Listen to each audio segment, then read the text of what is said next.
किस सर्विस में हैं, कैसे हैं, तो हर तरह से पारिवारिक ब्यौरा लेना उचित है। और रह गई उसी में से, जनगणना में से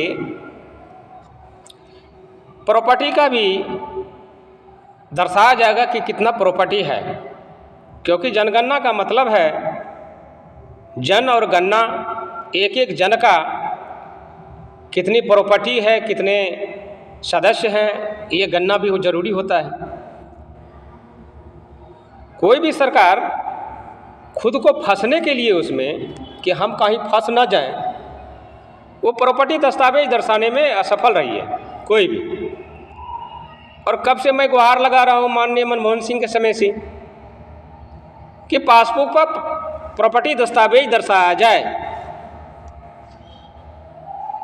अब क्यों दर्शाया जाए, इसका भी ब्यौरा मैंने 40 पेज में लिखा हूँ, भले ही पेज को दबा दिया जाए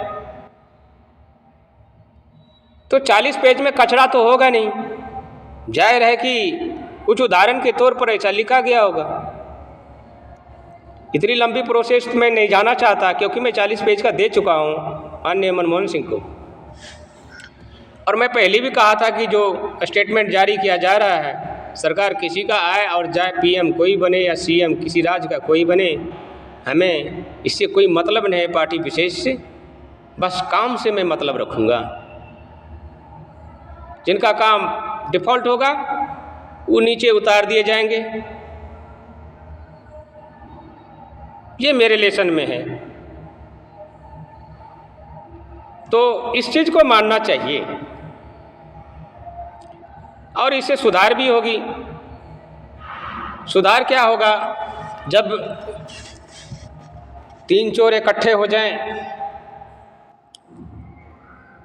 तो चोरों के लिए अलग अलग पनिशमेंट जब तक ना बने तब तक सुधार जो है कहीं से भी दिखाई नहीं दे रहा है। इसीलिए छोटे छोटे चोर को पकड़ने के लिए ही बड़ा चोर सामने आएगा। अगर छोटे चोर को पकड़ लिया जाए तो वो पता बता देते हैं बड़े चोर का कि हाँ भाई यहाँ रहते हैं बड़ा चोर, सभी का सरदार वो है। इसीलिए प्रॉपर्टी दस्तावेज भी दर्शाना जाति जनगणना में बहुत ज़रूरी समझता हूँ। ये एक आदमी का प्रश्न नहीं है, ये उन करोड़ों व्यक्तियों प्रवासियों की है जिनको तो स्कीम, नई नई स्कीम, योजनाएं केंद्र से पारित होता है लेकिन वहाँ तक पहुँच नहीं पाता और गरीब का गरीब यूँ ही रह जाता है और रास्ते में ही उनका सारा योजना ख़त्म हो जाती है। ये प्रॉपर्टी दस्तावेज का नतीजा है, किसको मिलना चाहिए किसको नहीं मिलना चाहिए। और चमचागिरी की लत जो है हर जगह ज़्यादा है, हर राज्यों में।